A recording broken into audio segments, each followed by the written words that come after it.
ஒரு விவசாயியா இந்த பட்ஜெட்டை பற்றியும் எப்படி இருந்திருந்தா இந்த பட்ஜெட் நல்லா இருக்கு ஒரு விவசாய சார், இது விவசாயிகளை ஏமாற்றுவதற்காக திராவிட முன்னேற்ற கழகம் வேளாண் பட்ஜெட் என்ற ஒரு நாடகத்தை அரங்கேற்றிருக்கு.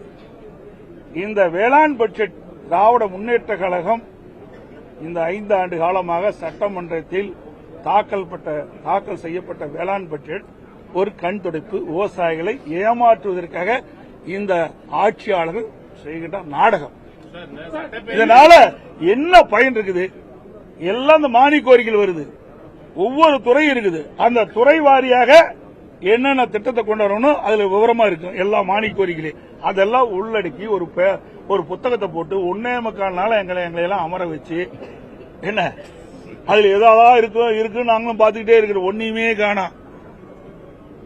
இப்படி எல்லாம் மக்களை ஏமாற்றுகிற தந்திர மாடல் செய்கின்ற ஒரே அரசாங்கம் இந்த அரசாங்கம். சார், விவசாயிகளுக்கு தேவையான திட்டங்கள், விவசாயிகளுக்கு என்ன அக்ரிகல்ச்சர்ல என்னென்ன இருக்குது? ஒரு விவசாயி பயிர் நடுறான், அந்த பயிர் எப்படி வளரும்? அந்த பயிர் விளைச்சல் கொடுக்கும். விளைச்சல் கொடுக்கும் போது அந்த விளைபொருளுக்கு தேவையான விலை நிர்ணயம் செய்ய வேண்டும். ஏன்னா விவசாயிகள் பயிர் அடிக்கின்ற பொழுது ஒரு விலை, அவன் ஆகா ஒரு ஏக்கர்ல இந்த பயிர் நட்டா கிட்டத்தட்ட அறுவடை ஆகும்போது நமக்கு எவ்வளவு லாபம் கிடைக்கும் நினைப்பான். ஆனா அறுவடை ஆகும் பொழுது மாறி போயிடும். இன்னைக்கு போய் தக்காளி என்ன நல்லா எண்ணி பாருங்க, இன்னைக்கு 10 ரூபாய்க்கு விற்குது. இன்னைக்கு விவசாயி எப்படி பிழைக்க முடியும்? அதுக்குதான் அதற்கு உண்டான விலை நிர்ணயிக்க வேண்டும். அதான் நாங்கள் எதிர்பார்த்தா அந்த ஆட்சியில் இல்லை. இன்றைக்கு விவசாயிகள் உற்பத்தி செய்யப்பட்ட விளைபொருளுக்கு விலை நிர்ணயம் கிடையாது.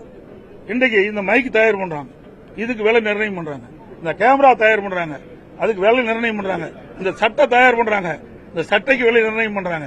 ஆனா விவசாயிகள் உற்பத்தி செய்யப்படுகின்ற அந்த சொந்த விவசாயி உற்பத்தி செய்யப்படுற அந்த விளைபொருளுக்கு விலை நிர்ணயம் செய்யவில்லை. அதை நாங்கள் எதிர்பார்க்கிறோம். விவசாயி என்ற முறையில் அதுல காணோம்.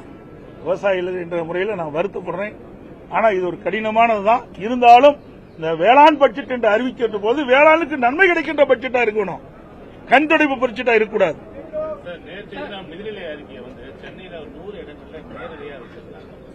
தமிழ்நாடு பூரா 950 இடத்துல வச்சாங்க. ஆனா